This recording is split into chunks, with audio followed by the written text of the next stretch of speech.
Medicines, drugs, equipments নিয়ে আমাদের একটা সিস্টেম ইন প্লেস আছে, যার মাধ্যমে আমরা প্রকিউরমেন্ট অ্যান্ড সাপ্লাইজ ব্যাপারে সবসময় মনিটর করা হয় হেলথ ডিপার্টমেন্টের মাধ্যমেও।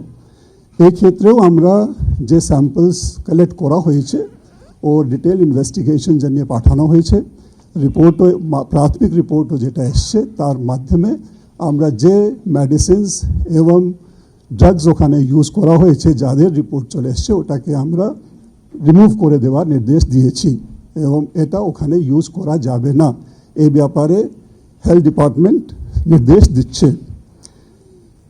আর যেহেতু এটাতে আরও নেগলিজেন্সেরও পার্ট আছে, আজকে আপনারা জানেন মাননীয় মুখ্যমন্ত্রী আমাদের হেলথ ডিপার্টমেন্টে 10 জন সিনিয়র অফিসার্স যারা বিভিন্ন ব্রাঞ্চ এবং ইউনিটের ইনচার্জ আছেন ওদের সঙ্গে একটা মিটিংও করেছেন, পুরো জিনিস রিভিউ করেছেন।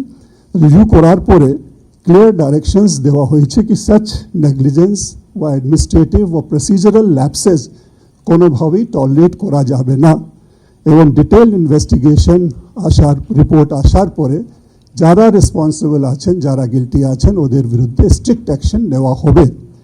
তাছাড়া আমরা সিআইডিকেও ডাইরেকশনস দিয়েছি যাতে এই ব্যাপারে একটা ডিটেল ইনভেস্টিগেশন সিআইডির মাধ্যমেও করা হয়, যেহেতু যদি কোনো নেগলিজেন্স ওদের ইনভেস্টিগেশনও আসে আমাদের পুরো যে তদন্তের রিপোর্ট আছে এটাকে সাহায্য করবে এবং আমরা ঠিক অ্যাকশনসগুলো নিতে পারবো।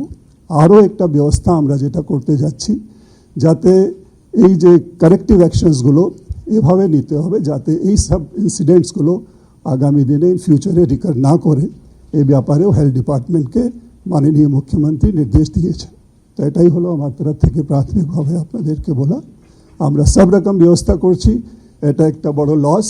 আমরা যে ডিসিজড ফ্যামিলি ওদের সঙ্গেও টাচে আছি, ওদেরকেও যেরকম সাপোর্ট করার প্রয়োজন এই সব সাপোর্ট করা হবে। একটা ঘটনা, দুর্ভাগ্যজনক ঘটনা ঘটেছে, এটা যাতে আগামী দিনে পরবর্তীকালে না ঘটে এর জন্যে আমাদেরকে কারেক্টিভ অ্যাকশনস নিতে হবে। আপনারা জানেন একটা আনফর্চুনেট ইনসিডেন্ট মেদিনীপুর মেডিকেল কলেজে হয়েছে, যেখানে আমাদের একজন মা ওনার মৃত্যু হয়েছে, which is a loss for all of us, which cannot be compensated. আরও 4 জন মা যারা এফেক্টেড হয়েছিলেন ওদের মধ্যে 3 জনকে আমরা এসএসকেএমে শিফট করেছি, দে আর আন্ডার ট্রিটমেন্ট। একজন এখনও মেদিনীপুর মেডিকেল কলেজেই আছেন, ওনার ট্রিটমেন্ট চলছে। যেটা লেটেস্ট রিপোর্ট আমরা পেয়েছি উনি তাড়াতাড়ি আমরা আশা করছি ডিসচার্জ হয়ে যাবেন।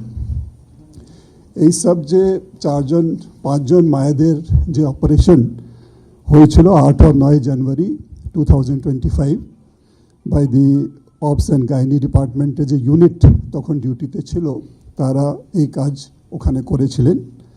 আমরা ইনসিডেন্ট হওয়ার পরে সঙ্গে সঙ্গেই 13 জনের ডিফারেন্ট যারা ডিসিপ্লিনস আছেন ওদের একটা এক্সপার্ট কমিটি আমরা গঠন করে হেলথ ডিপার্টমেন্ট 11 জানুয়ারি মেডিকেল কলেজে পাঠিয়েছে। ওরা প্রিলিমিনারি ইনকোয়ারি করে একটা রিপোর্ট দিয়েছে, যেখানে প্রাথমিকভাবে দেখা যাচ্ছে কি there is a negligence, serious negligence on the part of the unit যারা ওখানে তখন ডিউটিতে ছিলেন। তার সত্ত্বেও আমরা আরও ডিটেল ইনভেস্টিগেশনস আরও ক্যারি করার জন্য নির্দেশ দিয়েছি। প্রাথমিকভাবে যেটা হয় কি সবসময় একজন সিনিয়র ডক্টরের প্রেজেন্সেই এটা করা হয়, কিন্তু ওখানে যারা ছিলেন ওরা ট্রেনি ডক্টরস, ওরাই এটাকে হ্যান্ডেল করেছেন। সেই জন্য আমরা মনে করি it is not as per the standard operating procedure and as per the guidelines.